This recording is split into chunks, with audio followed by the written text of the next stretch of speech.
Hey guys, on today's video, we're gonna go ahead and fix this 98 1100 ZXI. Now this ski is one of my oldest jet skis I've had for a long time. I've actually had it for about 12 years. Unfortunately, I loaned it to someone and well, as you can see, they swear they didn't hit anything, but they clearly did. So what I'm gonna try to do now is I'm gonna fix this fiberglass the best I can. Under normal circumstances, you would just throw this hole away and go get something else and put that 1100 into a stand-up. But because this one is sentimental to me, I'm gonna go ahead and give it a shot. So what I'm gonna try to do is I'm gonna shove some cardboard in here to fill up the gaps, and then I'm gonna go ahead and lay some glass and body filler over the top of this. And we'll go ahead and check in with you after I do that. All right, so what I did is I took some cardboard, I balled it up, and then I put it in here to kind of fill the gaps in here so I can get one sort of smooth surface to start building my glass on. Now, by the way, I am not classically trained in fiberglass, and for the most part, I'm feeling my way around here in the dark, but I tend to do a pretty good job, so let's see how this comes out. So what I'm gonna do now is I'm gonna go ahead and take the drill and I'm gonna drill out these cracks here so they don't spread, which is about right here. There's another one right here, and I'm just gonna make my way around here and drill them, and that way the cracks don't spread.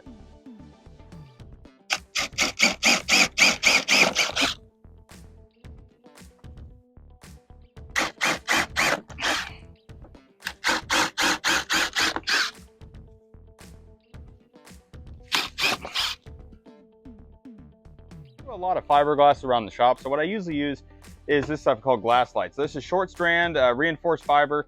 What this is like Bondo glass, except made with resin. It's a lot stronger. So I'm going to go ahead and mix up a big batch of this, and I'm going to go over the top of everything I just did out there.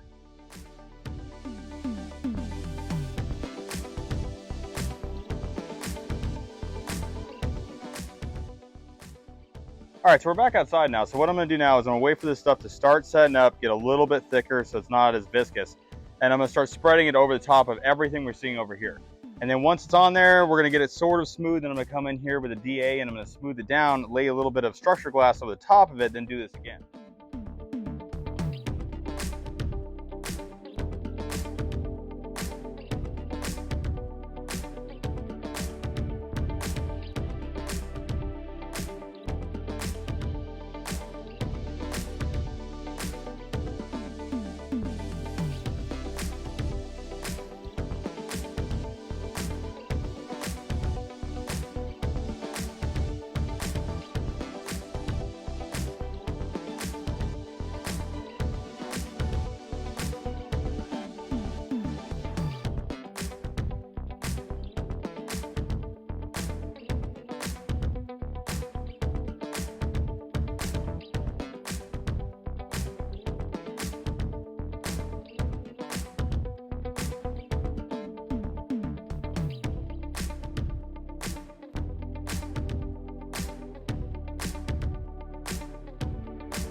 All right, guys, doing this in the heat's killing me, but I got about 3 layers of this green structure fill glass on here. I'm gonna go ahead and sand this smooth and add some structural glass over the top of it.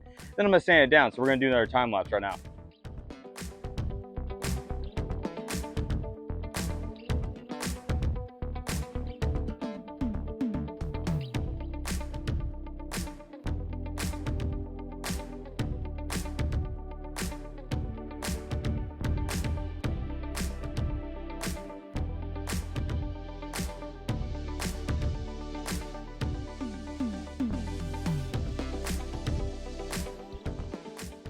Sorry guys, with that time lapse cut out, the phone actually got so hot it went into limp mode.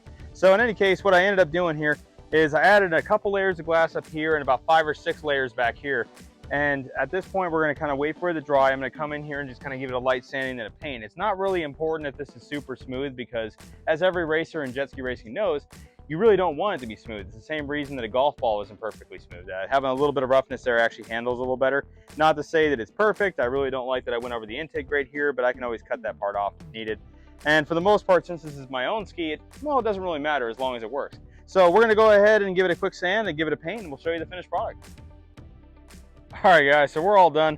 I could have sanded it a lot better, but I don't frankly think it matters that much. This is one hell of a patch, and it's either gonna work or it's not. And if you squint, it looks mint. So in any case, we're gonna go ahead and flip this thing over. It seems pretty strong, and we're gonna go down and give it a ride.